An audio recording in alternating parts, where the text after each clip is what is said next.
Bueno, buenas noches nuevamente a todos. Bienvenidos a este webinar que vamos a tener un pequeño adelanto de lo que va a ser el curso de compresores de aire la siguiente semana. Entonces, la intención de este curso es brindarles un pequeño pantallazo sobre lo que vamos a ir viendo, ¿sí? Lo que vamos a tocar en la siguiente semana, los puntos, los temas, algunas dudas que quizá ustedes tengan acerca de qué se va a ver, qué no se va a ver en el curso de la siguiente semana. Entonces, todo eso lo podemos ver hoy, ¿sí? Vamos a iniciar, bueno, mi nombre es Ariel Butrón, soy ingeniero electromecánico, soy de Bolivia, de Cochabamba.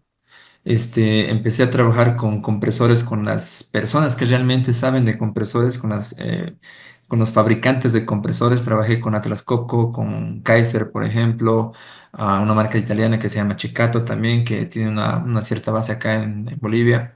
Entonces pude aprender de los fabricantes mismos, ¿sí? De los que se dedican a hacer este tipo de soluciones y creo que todo ese conocimiento que he podido adquirir desde que empecé a trabajar con esto el 2012 aproximadamente es lo que trato de compartir con ustedes en este tipo de cursos, ¿sí? Que no es tan visto, digamos, a nivel, no es tan tocado, digamos, como otros temas como automatización o como la parte eléctrica, pero el aire comprimido es algo muy bonito y es algo muy presente en prácticamente el 95% de las industrias, si no es más.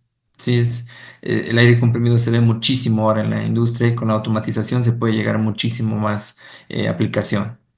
¿Sí? Entonces, a ver, voy a compartir mi pantalla. Bueno, lo estoy compartiendo en este momento. Voy a mostrar unas pequeñas imágenes. Acá se ven algunos tipos de compresores que normalmente podemos encontrar en la industria e incluso a nivel no tan industrial. ¿Sí? Por ejemplo, la imagen del medio es un compresor de pistón. ¿Sí? Un compresor de pistón normalmente se utiliza para cargas bajas, aplicaciones bastante sencillas, por ejemplo, gomerías, talleres mecánicos con herramientas neumáticas. Es bastante común utilizar este tipo de compresores porque es una aplicación sencilla, ¿sí? No necesita aire comprimido todo el tiempo o que el equipo esté funcionando todo el tiempo. Y ese es prácticamente para lo que está hecho este compresor. Ahí, por ejemplo, en un taller tipo gomería o taller mecánico o automotriz, tal vez no serviría mucho un compresor de tornillo, uno por la inversión, que es muchísimo más grande, y otros por la aplicación, ¿sí? Y al contrario, que tenemos en la imagen de la izquierda, un compresor de tornillo lubricado con aceite, es el que se ve mayormente en industria en general, manufactura, alimentos, farmacéuticas, papeleras, etcétera. ¿Por qué? Porque nos entrega aire comprimido de una manera continua y fiable, ¿no? Una presión lo más constante que se pueda, y es el equipo que realmente está hecho para esa aplicación. Ahí no debería entrar, por ejemplo, un compresor de pistón. Sí, he visto en algunas industrias, en algunas empresas que siguen utilizando compresores de pistones en aplicaciones donde deberían utilizar el compresor de tornillo. Y en la derecha tenemos la imagen de una variable del compresor de tornillo que es un compresor libre de aceite. ¿Sí? En este caso el fabricante de Atlas Copco lo denomina como clase cero. No el clase cero por el nivel de contaminantes o partículas que tiene en su interior el mismo aire que va entregando este compresor. Sí, que lo puedan. Estos tres tipos de compresores lo vamos a ir viendo en el curso, pero el que más vamos a entrar a detalle, realmente a ver específicamente las aplicaciones, cómo funciona y todo ello, es el compresor de tornillo lubricado con aceite, que es el que se aplica en la mayoría de los casos, ¿no? Por eso nos vamos a hacer mucho foco en este tipo de compresor. Sí, pero también vamos a mencionar el de pistón, al lubricado con aceite, hay un compresor lubricado con agua también, hay compresores tipo scroll, pistón, no, perdón, paletas. Entonces, lo vamos a ir mencionando, vamos a ir tocando a grandes rasgos, pero realmente el que más vamos a tocar a fondo es el compresor de tornillo lubricado con aceite y enfriado con aire. Una pregunta que siempre hacen en para este tipo de cursos es si vamos a ver los compresores móviles, los que se utilizan mucho en construcción o en minería. Y la respuesta es que no. Perdón. La respuesta es que no, no vamos a ver de ese tipo de equipos. Vamos a ver los compresores que son estacionarios, los que son de montaje fijo, ¿sí? Y conducidos por un motor eléctrico también fijo, ¿sí? No, no vamos a tocar los móviles. Entonces, habiendo dicho eso, vamos a ir viendo algo de los compresores de tornillo, ¿sí? Esta es una imagen de cómo se ve un compresor de tornillo normalmente en la industria. Es un equipo encabinado, ¿sí? Como se ve ahí, cerrado, ¿sí? Por el tema de ventilación más que todo y el tema de ruido. Entonces, con este tipo de construcción, ¿sí? Vemos que no hay posibilidad de que alguien pueda estar manipulando, digamos, el equipo en condiciones normales de funcionamiento, ¿sí? Por eso viene así cerrado también. Tiene una parte eléctrica, un gabinete eléctrico donde está todo el sistema de control, que está en la parte de la derecha, y en la parte izquierda está todo lo que es los circuitos de aire y de aceite. ¿Sí? Entonces, a continuación vamos a ir viendo en qué consisten ese tipo de circuitos, el de aire y el de aceite, que la premisa de todo esto es saber cómo funciona. ¿Para qué?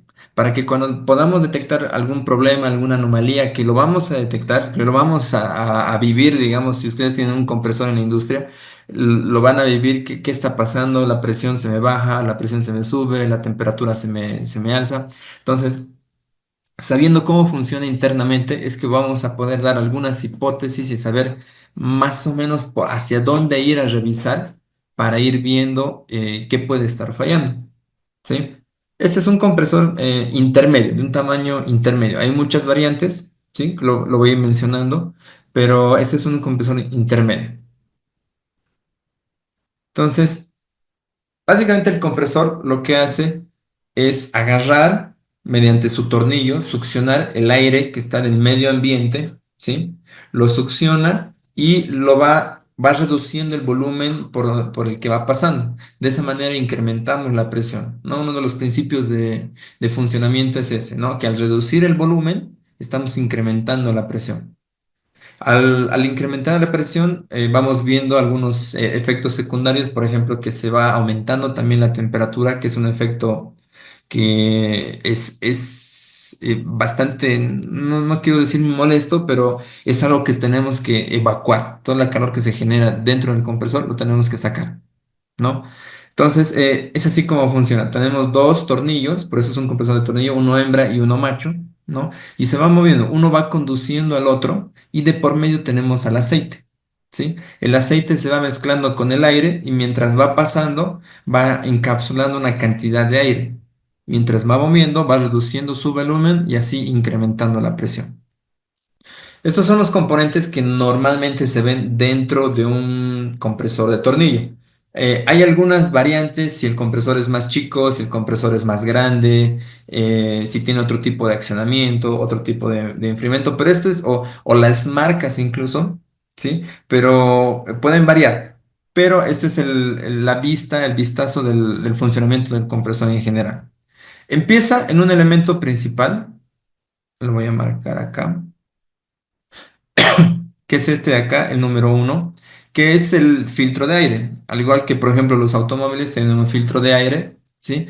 Para evitar succionar aire totalmente sucio, contaminado, si es una industria manufacturera o de cemento, por ejemplo, hay mucha tierra, bastante polución flotando en el aire. Lo que queremos es evitar que eso vaya entrando al corazón del equipo, que son los tornillos, ¿no? Los tornillos tienen tolerancias bastante chiquitas, bastante pequeñas, menos de un cabello son las tolerancias y como se mueven a velocidades bastante elevadas, no podemos tener partículas muy grandes que se mezclen ahí con el aceite y con el tornillo al final. Entonces, lo primero que tenemos acá es el filtro de aire.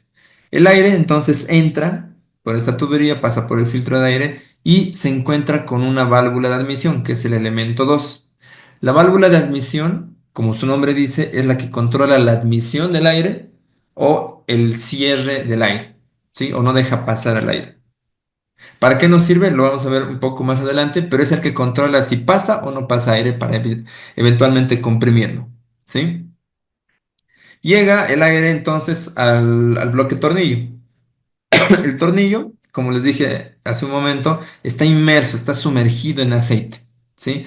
El aceite se mezcla con el aire y se va empujando hacia esta zona de acá, hacia la parte de descarga, ¿sí? Por esta línea verde.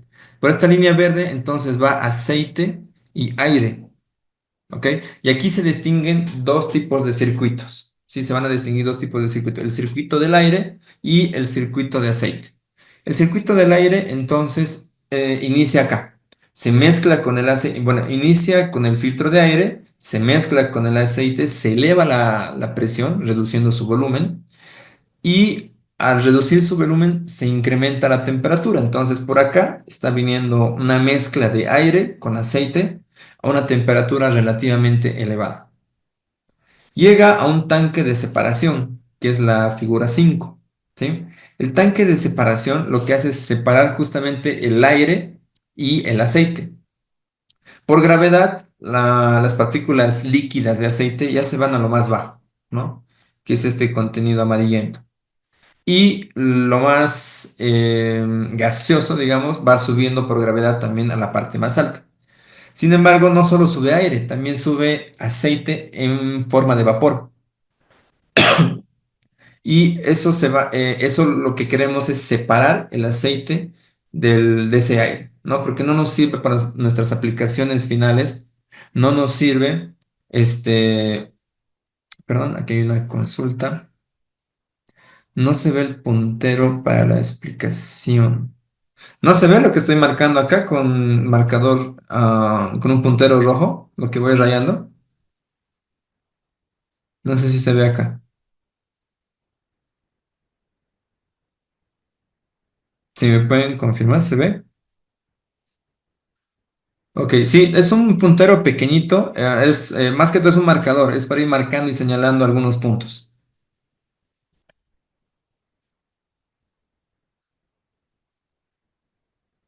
O este es el puntero láser también. Ya, creo que con el puntero láser sí se ve mejor. Entonces, el aceite se va a lo más bajo y el aire mezclado con aceite también, como por aceite, se va a lo más alto. Pero no nos sirve ese aire mezclado con aceite, ¿sí? Para las aplicaciones, por ejemplo, alimenticias, no nos sirve que el aire esté contenido con aceite porque vamos a contaminar el producto final. Entonces, lo que se hace es separar el aire del aceite en este cartucho separador, ¿sí? Que es el elemento 6. Entonces, es un filtro de tres capas que trata de retener todo el contenido de vapor de aceite que pueda contener el aire, ¿sí? Y aquí se separa una buena cantidad de aceite. Sin embargo, hay una pequeña cantidad que todavía va pasando por acá, ¿sí? Que es muy pequeño, ¿sí? Después lo vamos a separar ya saliendo del compresor con algunos filtros más, pero ya se separa una muy buena cantidad acá. Entonces, el aire pasa a un elemento 11, que es este de acá. El elemento 11 muestra una válvula de mínima presión, ¿sí? La válvula de mínima presión lo voy a explicar un poquito más adelante para que se entienda mejor, pero es una válvula igual que nos controla el paso o el cierre del aire hacia adelante. Entonces pasa esa válvula de mínima presión y como el aire se ha mezclado con el aceite acá y está caliente, llega al tanque separador y sigue caliente, es necesario enfriarlo para después despacharlo hacia las líneas de distribución, no de planta.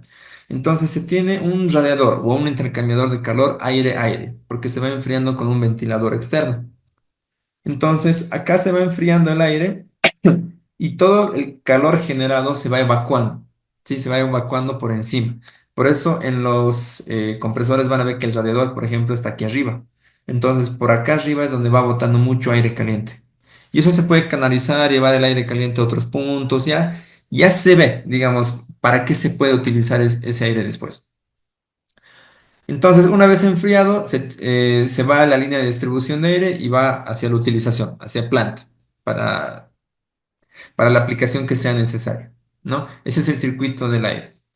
El circuito del aceite, entonces, viene con el aire mezclado acá con el aceite, se separa en lo más bajo y el aceite viene por acá. Primero se encuentra con un elemento 10. Este elemento 10 es una válvula termostática, ¿sí? La válvula termostática lo que hace es controlar el paso del aire, perdón, del aceite hacia un segundo radiador o intercambiador de calor, ¿sí? Si el aceite está muy caliente, se abre un pequeño paso, un canal por acá y va hacia el radiador a enfriarse. Si no está a una temperatura muy elevada, entonces no es necesario que vaya hacia ese punto, hacia el ventilador, que se enfríe, y directamente pasa hacia el filtro de aceite, que es este elemento 8. Se filtra cualquier partícula, cualquier suciedad que pueda haber contenido en el aceite, se va quedando acá en este filtro y vuelve hacia el bloque compresor, ¿no? Al tornillo. Se mezcla nuevamente con el aceite y va hacia el tanque separador a hacer el circuito nuevamente de aceite y el aire el circuito de aire, ¿sí?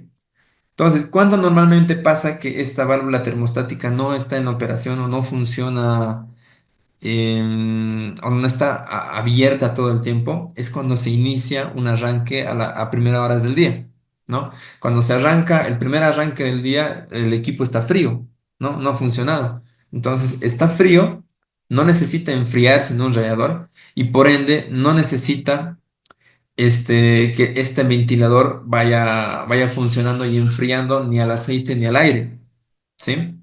Entonces, para evitar ese funcionamiento, ese pequeño desperdicio del funcionamiento del ventilador, es que se aplica esta válvula termostática. Entonces, si el aceite está frío, entonces vuelve al bloque, se calienta un poco, vuelve al tanque separador, vuelve a la válvula termostática, y si ahora sí está ya más caliente, va alrededor, se enfría, este empieza a enfriar y hace el circuito, ¿no? Este circuito de enfriamiento es justamente lo que no tienen los compresores de pistón, ¿sí? Los compresores de pistón no tienen este circuito de enfriamiento, todo esto pensado para funcionar todo el tiempo. Como este equipo, como esta solución del compresor de tornillo tiene todas estas conexiones, todo este sistema de funcionamiento, es que puede funcionar todo el tiempo. De hecho, está diseñado para eso, para funcionar todo el tiempo, ¿sí? La válvula termostática no va a abrir el paso de aceite a no ser que llegue a 70 grados centígrados.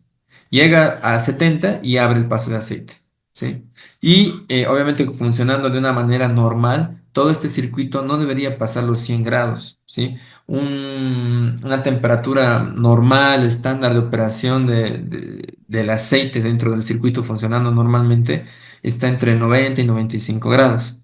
Y a 100 es para tener una alarma de qué está pasando o qué puede estar mal funcionando en este sistema, ¿sí? 110 ya es una temperatura para parar el equipo, para parar y detener, porque a 110 ya el aceite ya se degrada, ya no sirve y es necesario cambiar todo el aceite del sistema, ¿sí? Entonces, como ven, por ejemplo, no hay una bomba que esté bombeando el aceite para que recircule por todas estas tuberías, ¿sí? Por todos estos canales. Entonces, para eso nos sirve justamente la presión del aire que se va generando en este punto de acá. Debe haber una presión mínima en estas tuberías, en este tanque separador, para que el mismo aire empuje al aceite a que pueda hacer su circuito de funcionamiento. Y para eso es justamente que sirve esta válvula de mínima presión. La válvula de mínima presión normalmente está calibrada a unos 3 a 4 bares, ¿sí? Significa que abajo de 3 bares la válvula no va a abrir, ¿sí? ¿Por qué? Porque necesita esa presión para hacer recircular el aceite. Si manda aire ya a 3 bares o menos, no va a tener la presión suficiente para hacer un buen circuito de refrigeración en el aceite. Y el compresor puede empezar a calentar más y más y más, ¿sí? Entonces, arriba de 4 bares ya se abre y es una buena presión para que todo el circuito funcione bien. Y ya se abre y puede el aire pasar normalmente. Ustedes van a reconocer, por ejemplo, los radiadores también del compresor. Por fuera se ve, acá no se nota mucho, pero el radiador de aire es más o menos, estos dos están juntos, ¿sí? Pareciera un radiador entero. Si fuera un radiador entero, este ocuparía el 30% de espacio y este el 70%. O sea, este es mucho más grande porque está evacuando mucho más calor, ¿sí? Eso para que lo tomen en cuenta. El hecho de mandar aire ya en teoría más frío, ¿sí? Hacia la línea, es porque los filtros que vamos a poner más adelante para filtrar partículas de agua, sólidas, aceite, carbón activado y todo ello, tienen una temperatura también de operación. No podemos mandar aire caliente porque lo van a degradar y van a arruinar los filtros y vamos a tener aire que no sea tan puro, digamos, en los puntos de utilización final. Entonces, esa es la idea de enfriar el aire acá.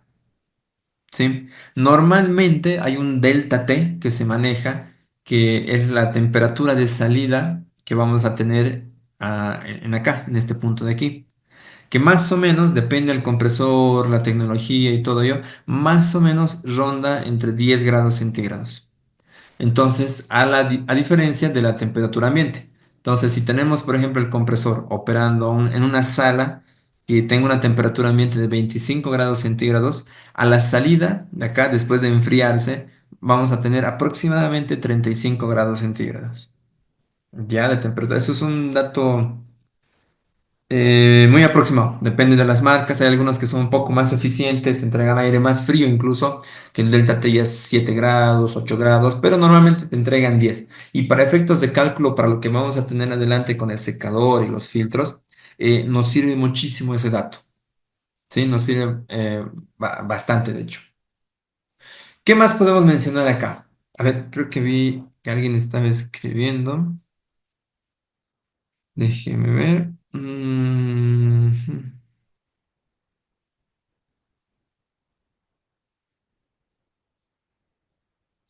Lo cual quiere decir que el compresor de tornillo tiene más vida útil que un compresor de pistón. Sí, eso es totalmente cierto, ¿no? El compresor de pistón no tiene un sistema de refrigeración eficiente y constante como tiene acá. Por eso está diseñado solamente para funcionar un momento, cargar su tanque y que ese tanque sirva para abastecer a la producción, a la utilización de aire prácticamente todo el día o si no es al menos medio día, ¿no? Para que el compresor solamente funcione uno o dos veces en el día. Si no está diseñado para funcionar todo el tiempo.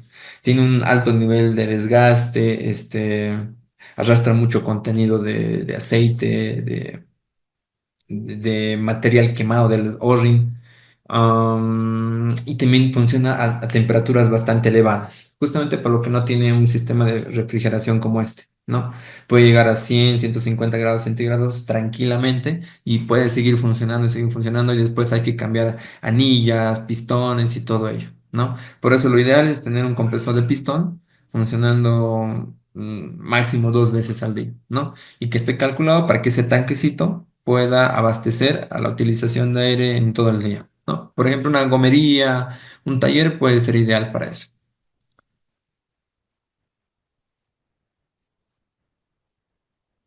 para que el aceite pueda ir al sistema.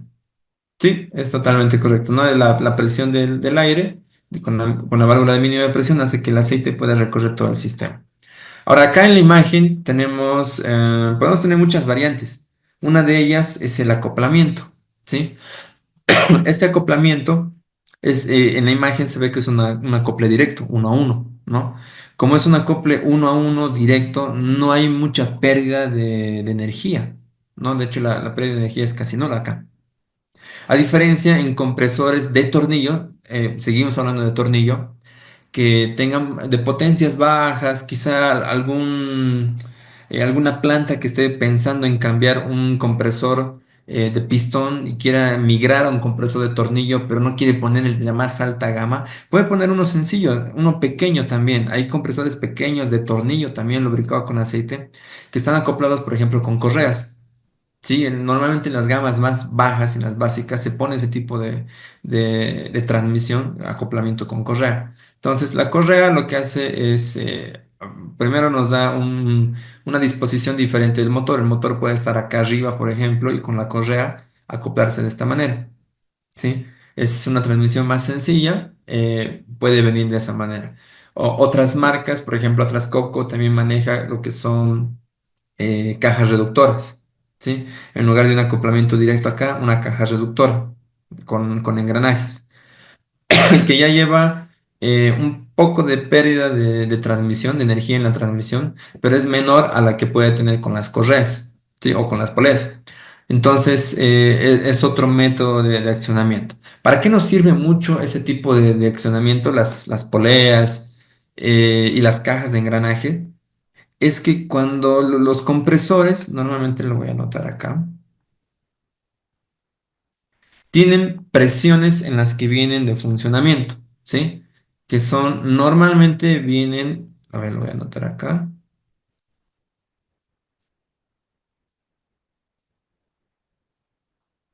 de esa manera. En presentaciones de 8 bares,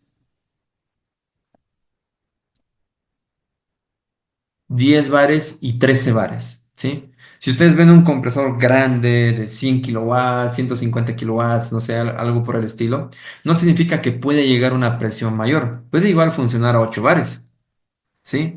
Al igual que un compresor chiquito de 5.5 kilowatts o menos, igual su presión de funcionamiento es 8 bares, ¿sí? El que define el tamaño del equipo en sí es el caudal de aire que nos va a botar por acá, por la tubería, ¿sí?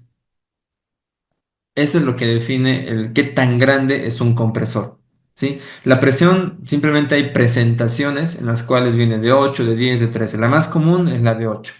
De 10, de 13 normalmente se puede utilizar en aplicaciones donde estamos en la altura, ¿no? A 3.000, 4.000, 5.000 metros sobre el nivel del mar se hace un derrateo, tanto al caudal como la presión, o también en aplicaciones de soplado, por ejemplo, que tengamos en aplicaciones de soplado PET, donde la presión que requerimos es alrededor de 40 bares. Entonces necesitamos un compresor de 13 bares que con un recompresor o un booster de aire me eleve 4 veces más. Entonces con esto ya por 4 ya llegamos a los 40, nos pasamos incluso y funciona tranquilamente el equipo.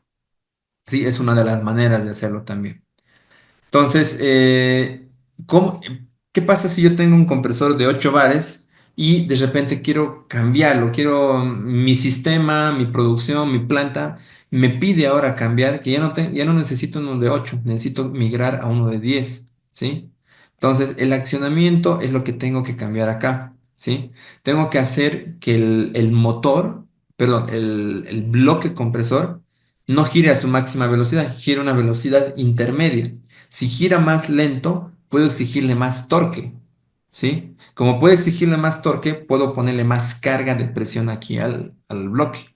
Entonces, si yo cambio esta velocidad de rotación del bloque, puedo hacer que comprima aire hasta 10 bares. Y si lo bajo incluso mucho más, la relación de transmisión, si hago que gire más lento, todavía mucho más lento este bloque, puedo llegar a una presentación de 13 bares.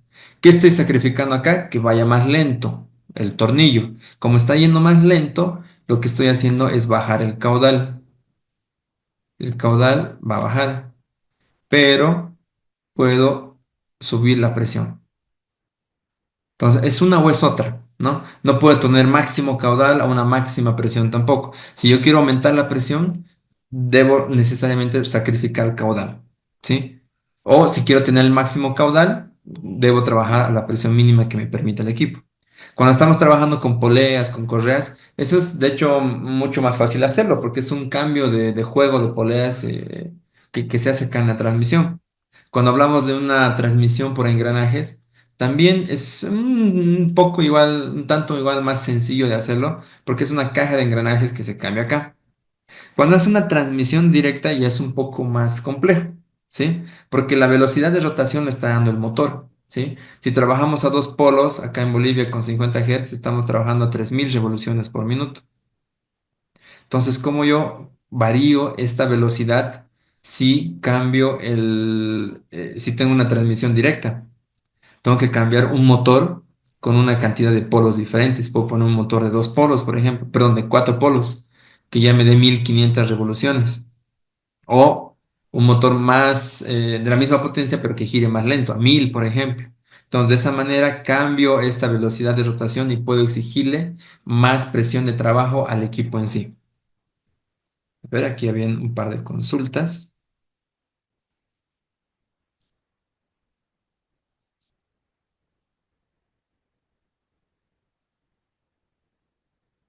¿Por qué pasa aceite al sistema de aire comprimido?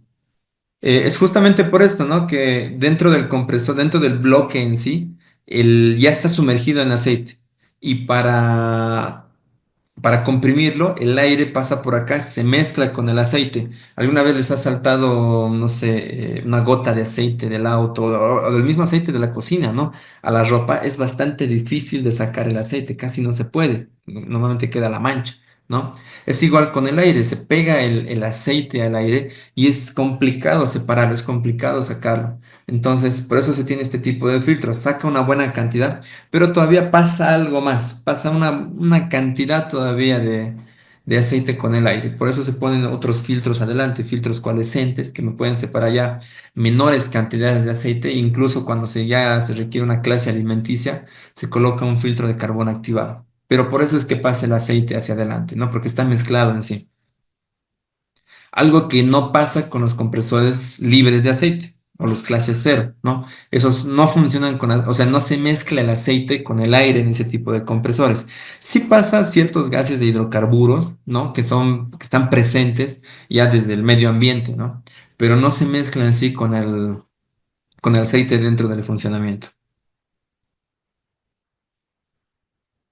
Se explicará sobre la parte eléctrica y control de los compresores de tornillo. Sí se explicará sobre los tipos de control que vamos a encontrar en los compresores de tornillo, ¿no? Hay control de carga, control con vacío, cómo funciona el vacío, y con carga parcial, con variadores de frecuencia. Ese tipo de control lo vamos a ver. Sí, eso sí. Ahí, eso también era un punto que me faltaba explicar acá. Este motor en sí, como está en la imagen, es uno de velocidad fija, ¿sí? Entonces estamos moviendo acá el bloque a una velocidad fija también. Hay motores, o hay compresores con tecnologías ya mucho más avanzadas que ya ponen con variador de frecuencia, que te puede ahorrar muchísima más energía, porque este tipo de compresor es o funciona o no funciona el motor, ¿no? O está a plena carga o no. Entonces, con el variador de frecuencia, lo que hacemos es adaptarnos al perfil de consumo de planta.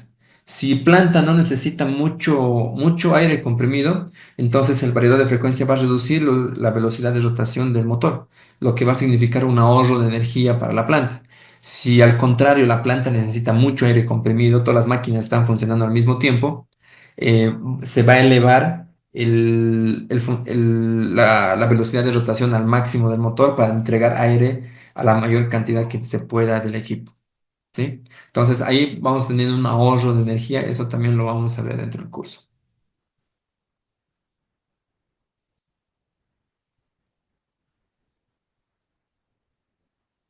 ¿Por qué se pierde el aceite o se quede sin aceite el equipo?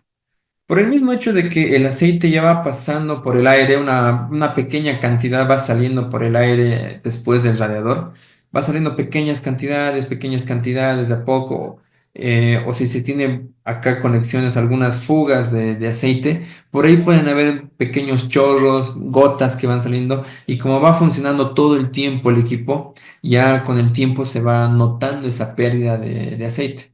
De todas maneras, es normal o el máximo tiempo el cual puede durar el aceite funcionando dentro del compresor es más o menos un año. Si se llega al año, sí o sí se debe cambiar el equipo, sí, el compresor. Perdón, el aceite, perdón, estoy hablando del aceite.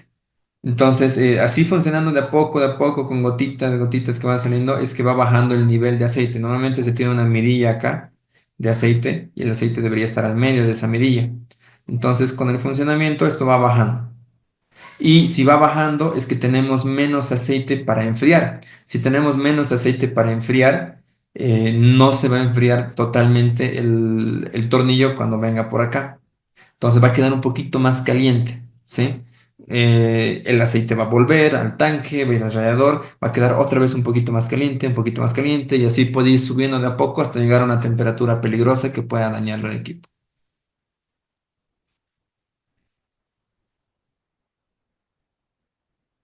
Se puede deducir que, en líneas generales, todo equipo que genera energía eléctrica con acople de poleas y fajas son de baja calidad. Podría decirse que sí. O sea, tienen una pérdida de energía, sí, un tanto mayor. ¿sí? Se pierde un poco de energía si el motor es de 5 kilowatts, por ejemplo, y se pierde un poco de energía de transmisión acá, llega a 4,5, por ejemplo, ¿no? Es un ejemplo así al tanteo. Se pierde un poco más, sí, de energía, pero como ese tipo de relaciones o de transmisiones se utilizan en compresores pequeños, en realidad no afecta mucho porque las potencias son bajas. Ya para compresores mucho más grandes, ahí es donde se busca la mayor eficiencia posible porque estamos hablando de compresores de 50 kilowatts, 100 kilowatts. Ahí es donde se busca el mínimo, ahorrar el mínimo. Por eso ahí se ponen ese tipo de acoples directos. Poner un variador de frecuencia, sí, se puede poner, como les comentaba, el variador de frecuencia. Sin embargo, lo mejor, o sea, lo más recomendable desde la experiencia, digamos, que he visto en este tipo de aplicaciones, es que si ustedes quieren un compresor con un variador de frecuencia, se lo pide desde fábrica, sí, que venga con el variador de frecuencia para hacer la regulación de caudal, de presión, etcétera, en función del consumo de planta. Si ustedes ya tienen el compresor fijo y quieren añadir externamente un variador de frecuencia, es mucho más complicado porque todo el know-how, toda la ingeniería que se ha hecho por detrás de la aplicación del variador de frecuencia, normalmente se tiene hecho desde fábrica, ¿no? Ponerlo externamente, no he visto buenos casos de aplicación, sino poniendo un variador externo, porque hay toda un sistema, un lazo de control, ¿no? Que hay que hacer con la presión, con el caudal, con la velocidad, con la corriente que se inyecta en el variador de frecuencia hacia el motor, etcétera. Entonces, es un poco más complicado hacer ese control. Es mejor pedirlo desde fábrica, ¿no? Que venga ya todo conectado para que funcione así. ¿Qué parámetros básicos se deben monitorear en un compresor? En cuanto a funcionamiento, lo principal que se monitorea, de hecho, es la presión, ¿no? Porque el compresor está hecho para entregar una cierta presión de aire. Si no nos está entregando esa presión, ¿sí? Es ya un motivo de alarma. Sí, es un motivo de alarma. Normalmente se verifica la presión, sí, que está entre los rangos de presión. Tiene una banda de funcionamiento de presión, digamos entre 7 y 8 bares, que esté funcionando en ese rango. Después, si se puede, no es un dato que se mide en el compresor, pero es un dato que se puede poner en un instrumento a la salida, es el caudal, medir el caudal que está saliendo del compresor. De esa manera podemos relacionar muchas cosas, ¿no? Cuánto se está generando de aire comprimido versus cuántos kilowatts está consumiendo el compresor. Así se puede tener una estadística, un control de qué tan eficiente o cuánto está bajando la relación, la eficiencia del equipo con el tiempo, ¿sí? Son esos parámetros que se puede ir controlando, tanto el caudal como la presión. Después, corrientes, es algo que también se va auditando. De hecho, con las auditorías de aire comprimido que se dejan funcionando ahí con el equipo, lo que se mide normalmente es la presión y las corrientes, ¿no? Las corrientes de arranque, de vacío y de todo ello. Y algo que me faltaba, de hecho, explicar acá, para que terminemos igual con ese punto del funcionamiento, es el tema de funcionamiento con carga y con vacío, ¿sí? A diferencia de los compresores de pistón, el compresor de pistón, de hecho, tiene un funcionamiento o funciona o no funciona, ¿no? Y este compresor de tornillo no es tan así, ¿sí? Por eso tiene la válvula de admisión acá. La válvula de admisión lo que nos hace es aperturar el paso de aire o cerrar el paso de aire, ¿sí? ¿Cuándo necesita cerrar el paso de aire? Cuando el compresor ya ha llegado a su presión máxima de operación, por ejemplo, los 8 bares que les comentaba. Entonces, un equipo de pistón, ¿qué haría? Apagaría el motor y ya. Este compresor de tornillo lo que hace es, en lugar de apagar al motor, cierra simplemente la válvula de admisión. Entonces ya no está pasando aire por acá, por esta tubería. Ya no llega aire. Como ya no está llegando aire, lo único que recircula el tornillo es el aceite. Entonces manda aceite por acá, va por todo el circuito de aceite, ¿sí? ¿Por qué? Porque ya estamos a una presión máxima, los 8 bares, por ejemplo, que tenemos acá en el tanque. No necesitamos más, está calibrado para esa presión. Cuando ya baja a una presión mínima que también nosotros seteamos en el compresor, por ejemplo, digamos 7 bares, cuando la línea ya baja a 7 bares acá, en lugar de encender al motor, lo que se hace, lo que hace el sistema de control es abrir esta válvula. Se abre esta válvula y deja pasar aire y vuelve a comprimir hasta llegar a 8. Llega a 8, se cierra nuevamente la válvula. Baja hasta 7, se abre y así. Todo el tiempo está entre 8, 7, 8 y 7 o 7.58 o el nivel de presiones que ustedes configuran. ¿Sí? Entonces, con esto conseguimos que el motor no esté arrancando todo el tiempo, a diferencia de un compresor de pistón. El compresor de pistón llega a su presión máxima, apaga el motor. Llega a la presión mínima, arranca el motor. Llega a la presión máxima, apaga el motor. Entonces, en cada arranque, ustedes saben que se consume un pico de corriente, que está normalmente entre 7 veces la corriente nominal. Entonces, con ese tipo de arranques, uno lo que hacemos es sobrecalentar el motor, consumimos mucha energía eléctrica también. ¿Sí? Pero cuando entramos en vacío acá con la válvula cerrada de admisión, el consumo de energía del motor, si bien sigue funcionando y sigue moviendo aquí al bloque compresor, el consumo de energía baja de un 100% que está a plena carga, baja hasta un 30% en vacío. Es decir, va funcionando solamente haciendo recircular el aceite y no gasta más, no genera más gasto. ¿Sí? Lo que nos ahorra ahí es que al arrancar nuevamente el equipo no va a su pico de 7 veces la corriente nominal, simplemente sube hasta 100 y va funcionando. Tenemos un ahorro de energía y no sobrecalentamos el motor. Pero tampoco puede estar funcionando todo el tiempo en vacío, ¿no? Hay un tiempo que se calibra también en el controlador. Por ejemplo, si entra en vacío este equipo, se cierra esta válvula, ¿no? Solo está haciendo recircular aceite. Por ejemplo, se configura un tiempo, unos 3 5 minutos. Si en esos 5 minutos no se ha logrado entrar a carga o no se ha logrado bajar de esta presión de 8 hasta 7, entonces ahí sí el equipo se apaga, porque no podemos estar funcionando todo el tiempo en vacío tampoco, ¿sí? Consumiendo energía eléctrica en vano.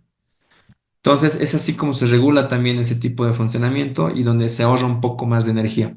Entonces, en el día o en una hora, en lugar de tener 10 arranques, hemos regulado vacío, carga y de repente solo hemos tenido dos arranques, ¿no? Entonces, eso es lo que hace este tipo de control. Creo que con eso es la explicación que yo quería mostrarles. Ahora vamos a ir viendo algunas consultas. Ese es el pantallazo que quería mostrarles sobre el funcionamiento del bloque, del compresor de tornillo lubricado con aceite y enfriado con aire, ¿sí? Durante el curso vamos a ver a detalle más elementos, los elementos que tienen acá en el bloque, en el tanque, en la válvula de admisión, en la válvula de mínima presión, algunos cositas más que tienen. Este es el diagrama más sencillo, digamos, que pude encontrar para mostrarles cómo funciona, pero hay ciertas cosas más que se puede ir viendo, ¿no? Desde el funcionamiento, el control, el variador de frecuencia, el enfriamiento y todo eso. A ver, voy a ir viendo algunas consultas hasta donde nos dé. Entonces, este tipo de compresores existe en las estaciones de servicio surtidores, los de tornillo. No, no, creería que son los de pistón. De hecho, el de tornillo fácilmente puede costar hasta 5 veces más o mucho más todavía a los de pistón. Y más que todo esa inversión. Eh, o sea, en los de pistón es en los que están en los surtidores, gomerías, estaciones de servicio. Los de tornillo son más a nivel industrial, ¿sí? ¿Por qué? Porque a nivel industrial necesitan una cantidad de aire constante, que todo el tiempo estemos con aire comprimido disponible, ¿no? Que todo el tiempo el compresor esté funcionando. En cambio, en un surtidor, en una estación de servicio, no, no es necesario. Solo en alguna aplicación, solo cuando se necesite, inflar llantas, por ejemplo, ese tipo de aplicaciones es que se utiliza el compresor. Entonces, uno de pistón está suficiente ahí.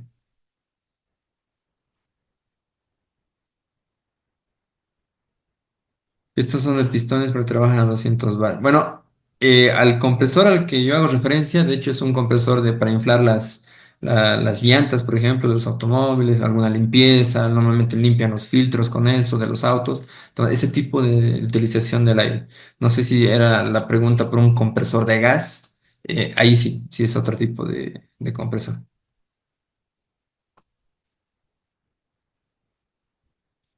¿Por qué el aceite sale por el filtro de aire? Nos para en la planta con OGA 55. Normalmente eso puede pasar. Acá en la imagen no se ve, pero hay un par de válvulas más que están encima de acá del tanque separador, ¿sí? Esas válvulas lo que hacen es despresurizar el tanque cuando se apaga el equipo, cuando ya llegó al final de la jornada laboral, se apaga y no se debe quedar nada presurizado. Entonces, o cuando se apaga el equipo, cuando se apaga el motor, se despresuriza todo esto. Entonces, hay unas válvulas acá que son de despresurización. Donde despresurizan hay unas mangueritas que comunican acá, justamente a este punto, entre el filtro y la válvula de admisión. Entonces, como se despresuriza el aire de acá, acá tenemos aire con contenido de aceite, ¿no? Entonces, todo este contenido de aire va y se bota acá, sale por acá. Entonces viene con un contenido de aceite y hay un tanto que se puede ir hacia el filtro, ¿no? Por eso puede ir poniendo presencia de aceite en el filtro. Incluso si este cartucho separador ya está degradado, o sea, ya llegó a su tope, ya no puede contener más aceite, va pasando más aire con aceite acá y ese exceso de aceite también puede ir hasta acá y empezar a manchar, digamos, el filtro de aire. Si se desea cambiar la velocidad del motor que trabaja con una copla directa usando un variador de frecuencia, ¿esto funcionará? Podría funcionar, pero tendría que ser no con el variador funcionando en regulación, o sea, que no regule la velocidad del motor en función a la presión o al caudal que se tenga a la salida, o sea, que sea una velocidad fija, ¿no? Que si ustedes quieren cambiar la velocidad acá, por ejemplo, de 3000 a 2000 o algo así, que simplemente funcione en 2000, que no haga una regulación en 3000, después 2000, así. No, ahí no funcionaría. La válvula termostática se puede reparar y cuál es su función. Su función principal básicamente es de ahorrar un poco de energía, ¿no? Es más sofisticada la válvula mientras más grande es el compresor. En compresores pequeños son, por ejemplo, como se ve en la imagen, funcionan con un bulbo que se dilata y se contrae con la temperatura. En compresores más grandes y más sofisticados incluso ya son servomotores con sensores de temperatura que se van abriendo y cerrando en función justamente a la temperatura. Su función básicamente es regular o controlar el encendido del ventilador de acá. Si el aceite está frío, digamos, entonces todo el sistema está frío, entonces no tiene sentido que este ventilador esté funcionando, ¿no? Estamos desperdiciando energía eléctrica acá. De hecho, un compresor es un elemento que consume mucha energía y desperdicia mucho más. Entonces, si por ejemplo 100 kilowatts se tiene de potencia en este motor, en aire comprimido, en energía potencial de aire comprimido, más o menos se va el 15%. Sí, o sea, 15 kilowatts en energía potencial acá. Todo el restante, el 85% aproximadamente, les digo con datos aproximados, se va en calor o en energía desperdiciada por alguno de estos elementos. Entonces, por eso es que se trata de estudiar mucho más a profundidad los compresores para evitar justamente ese desperdicio de energía.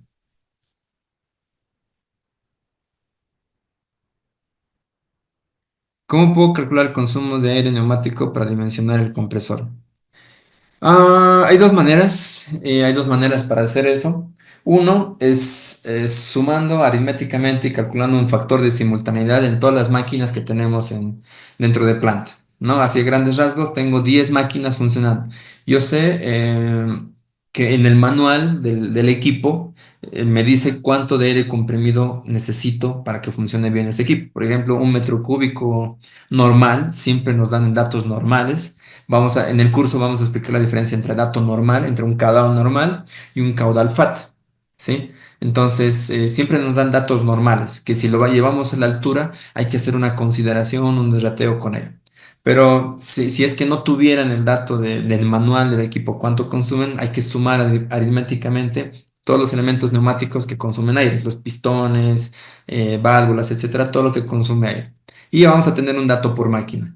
Y después tenemos que aplicar un factor de simultaneidad en todos los equipos que tengamos, porque los 10 tal vez no van a funcionar al mismo tiempo, ¿sí? Tal vez en la mañana funcionen 3, en la tarde funcionen otros 3 más, ya son 6, tal vez los primeros 3 se apaguen y para la noche funcionen otros 4 y así. Entonces hay que saber jugar con un factor de simultaneidad de acuerdo a la cantidad de máquinas para tener un dato de caudal necesario para toda la planta. Sí, y ese es un dato normal también.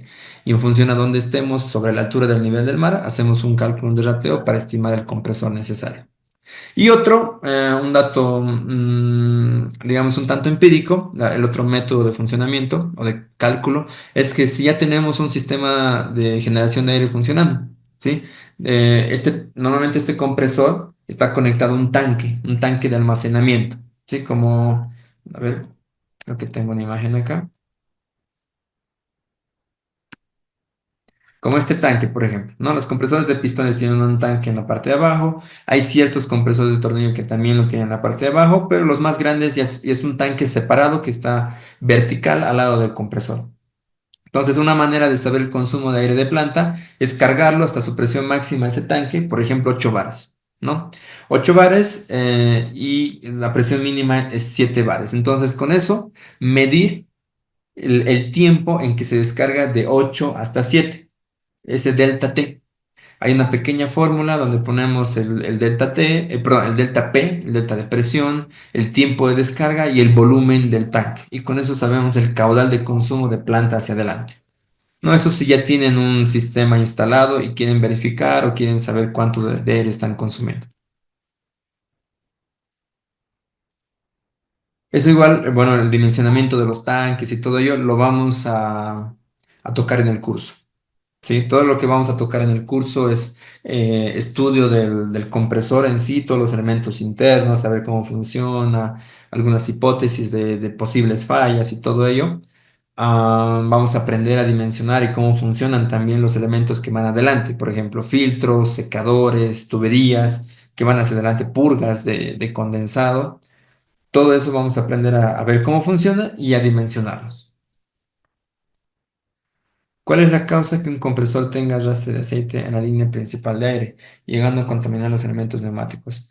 Normalmente ya tiene el aire, hay un dicho que dice que el aire, bueno, no es un dicho, es parte de una teoría, que el aire que sale de acá, que va hacia la tubería de distribución antes de que pase por algún tratamiento como un secador, un filtro, un tanque, lo que sea, el aire que está aquí, justo aquí a la salida del compresor, no debería servir para ningún tipo de aplicación, porque tiene un alto contenido de humedad o de condensado, tiene un alto contenido de partículas sólidas y tiene un alto contenido de aceite también, que va arrastrando del mismo sistema de aceite de acá. Entonces, hay que colocar siempre una batería de filtros para filtrar todos esos tres componentes, ¿sí? Si ustedes colocan aire conectado directamente al proceso, a sus máquinas, los va a dañar muy rápido, ¿sí? Porque el contenido de contaminantes que sale por acá, valga la redundancia, es bastante alto. ¿Sí? No debería servir para nada. Y todo lo que podamos filtrar o purificar hacia adelante nos sirve muchísimo dependiendo de la aplicación. Tampoco queremos llegar a un aire totalmente puro en una industria, por ejemplo, cementera. No es necesario que el aceite sea, que el aire tenga un contenido de aceite con un filtro de carbono activado, por ejemplo, que eso es muy propio de una industria alimenticia. Entonces, de acuerdo a la industria que estemos, vamos a aplicar un tratamiento de aire posterior al compresor.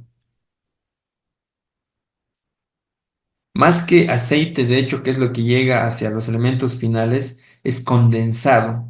El condensado es una mezcla de agua con aceite. Y eso es un tanto amarillento eso va dañando muchísimo a los elementos neumáticos finales.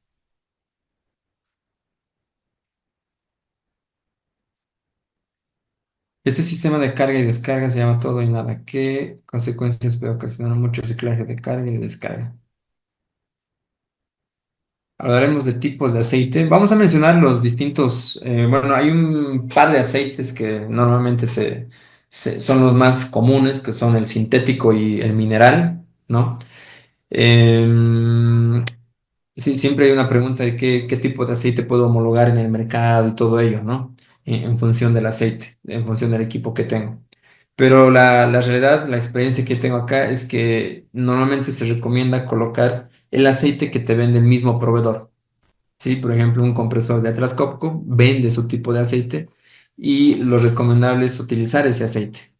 Si utilizas un aceite homologado diferente, lo que te dice el fabricante es que no corres con ningún tipo de garantía si algo pasa con tu equipo porque ellos no están garantizando el aceite ni ese repuesto.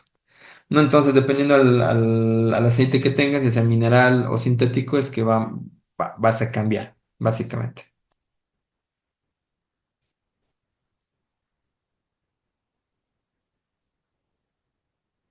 ¿Por qué el separador de aceite se mezclaría con agua? Es separador de aceite. Ah, ya.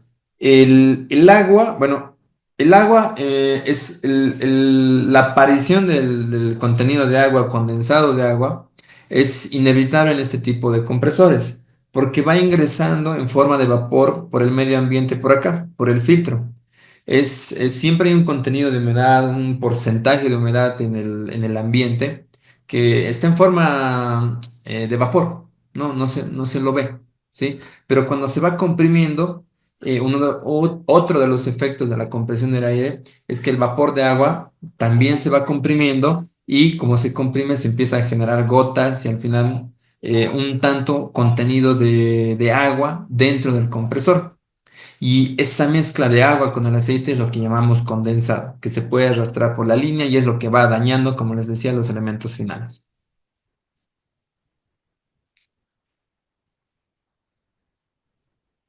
Se va a hablar del mantenimiento que realiza el técnico operador del equipo y el mantenimiento que realiza un técnico especializado. Se va a hablar del mantenimiento recomendado en función a las horas que se tiene recomendadas del fabricante. Sí, normalmente ustedes van a ver que los fabricantes recomiendan, por ejemplo, cambiar el aceite cada 3.000 horas o cada 5.000 horas, dependiendo qué tipo de aceite, si es sintético o mineral. Cambiar el filtro de aire a 2.000 horas, cambiar el cartucho separador a 4.000 horas. Siempre se basa en una cantidad de horas para hacer las reparaciones. Las más comunes son las que se hacen más frecuentes y mientras más pasa el tiempo de operación y funcionamiento de equipo, ya se hacen mantenimientos más complicadas. Más que todo, cambiar, hacer mantenimiento de las válvulas de mínima presión, por ejemplo, de admisión. Cuando ya se llegan a horas más elevadas, se hacen cambios ya de toda la válvula, por ejemplo. No se hacen mantenimiento, se hacen cambios en totales de toda la válvula.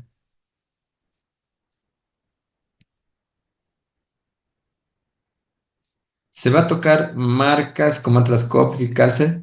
No en sí marcas, porque en realidad este tipo de funcionamiento y de operación aplica para todas las marcas. No vamos a ver marcas en específico porque es en general para todas las marcas. Hay algunas marcas que tienen alguito más, alguito menos, sí, es verdad, pero vamos a ver todo lo que es general, lo que aplica para todos básicamente. Y bueno, con eso es la última pregunta que se tiene acá. Eso sería entonces, estimado, les agradezco muchísimo por su atención, por sus consultas, que hayan estado bastante activos con eso. Espero les haya parecido de mucho interés esta presentación, que como les digo es una breve parte de lo que vamos a ir viendo en el curso en sí más grande de la próxima semana. ¿No? Vamos a ir viendo más cosas, esto es una parte muy importante. Se va a hablar de la programación del controlador, ¿me dice?